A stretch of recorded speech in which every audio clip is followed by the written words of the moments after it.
ivyo byari birori byo gushikiriza icese musitanteri mushasha wa komine ya Mugere, akaba yitwa Adelaide Hatangayo. Yashikijwe cese kuri wa gatanu n'umukuru w'igihugu Evariste Ndayishimiye mu birori byabereye ku kibuga c'inkino co mu Kabezi. Mwijambo ryiwe umukuru w'igihugu yabwiye musitanteri wa komine Mugere ati: "Wumve yuko indongozi kwiye kwicara n'abene gihugu bamana bahanurana. Wumvise ko ari kibazo kibarangeye we nawe mutwarana uce ugishikana kuba gukurira." Ebwe ndongozi musitanteri nagranda gusabe neza yuko icambere woshira ku muzirikanyi urumwene gihugu mu bandi bene gihugu badagutoye bagushira imbere kugira ubarongore ntibabimpehesa, ariko umenye ko uguma muri bo. Uno munsi rero twese no kwicara ukarago indongozi turi kumwe. Aha rero iyo ni inkebuzo kuri mwebwe ndongozi, cyane cyane wowe musitanteri uno munsi wadukoranije aha. Wumve yuko bene gihugu mugiye kwicarana mugateka umutwe vuga muti iyi komine yacu ya Mugere yokizwa n'iki, twotera imbere gute muri kumwe n'abene gihugu, hanyuma mugafata ingingo ugacuja imbere yabo mukubereka karorero. We musitanteri urashobora kuronka ibibazo by'abene gihugu udashobora gutorera umuti, n'inama ya komine mugakorana bikabananira gutorera umuti. Birashoboka. Noneho rero cufata ico kibazo ukijane kwa buramatari nawe mwicarane murabe ko kidatorega umuti. Umukuru w'igihugu Evariste Ndayishimiye yanaronkeye akaryo ko guhamagarira abarundi gukunda ibikogwa. Ku bakozi ba leta yabahanuye ko umuntu wese iruhande y'akazi kiwe ka misi yose yogira ikindi kintu akoze kimusahiriza. Mu bihugu by'iterambere yasabye abarundi kugira ubumwe bakunga urunani. Nta numwe adakeneye wundi, ngaha nuwavuga ngo aratunze, nta numwe adakeneye wundi. Mwarimu arakeneye muganga, muganga arakeneye umurimyi arakeneye umwubatsi arakeneye umubumvyi. Twese rero turakeneraniye, nta numwe rero adakeneye wundi. Nico ituma twokwama twiyumvira kubaho mu runani. Ntuzovuge ngo je nabaye wanje, ngo ndi wanje, ngo ni gwanje. Umenye ko ukeneye uwundi. Dutangure kumva ko dutegerezwa gutera imbere. Namwe rero ndabwire tubumbatire ubwo bumwe, kuko igihe hari amacakubiri nivyo vyatumye dukena, ngo umwana wundi yimba guhisha ivu, ngo utabara mukana kubita urugohe. Mbwira ingene mwokwaba murabana mu maso mwokora ryari.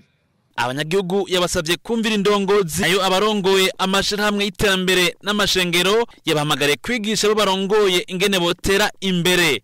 Musitanteri wa komine Mugere Adelaide Hatangayo yashimye kuba yarashizwe imbere kurongora iyo komine, yongera asezeranya ko azoyirongora nk'umusuku, agiye inama n'abagize inama mpuzajambo ya komine, imvukira n'abakunzi bayo. Inyuma rero y'ivyo birori umukuru w'igihugu akaba yaciye aja kugurura inzu yo kwakira ingenzi Ruzizi Hotel yubatswe muri iyo komine n'umugwizatunga Blaise Mukendi wa Nguti, aba akongera akarangura imirimo yiwe mu gihugu ca Australia.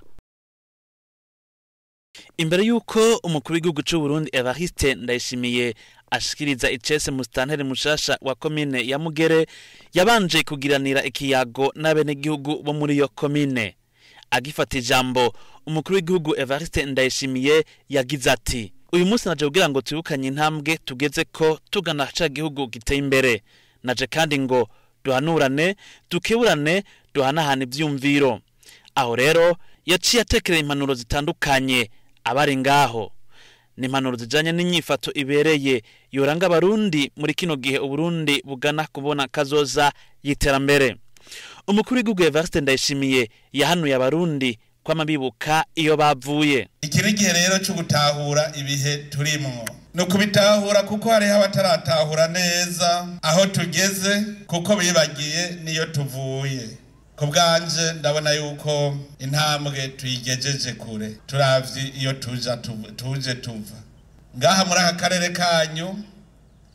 Muravyibuka iyo tuva, hariho igihe twese turi ngaha twavuga tuti ico duha amahoro ibindi vyo kwizana. Mugabo turabana abantu amahoro twarayarose, tuguma dutera iyindi ntambwe. umukuru w'igihugu Evariste Ndayishimiye yashishikaye asaba bene igihugu kutidodomba kuko ngo inzira ishika kuri yambona kazoza ari ugukora hakagwizwa umwimbu bityo Burundi buronke ivyo bushora. Ntagira abantu baza baridodomba kandi hariho vyinshi tugejeje kure.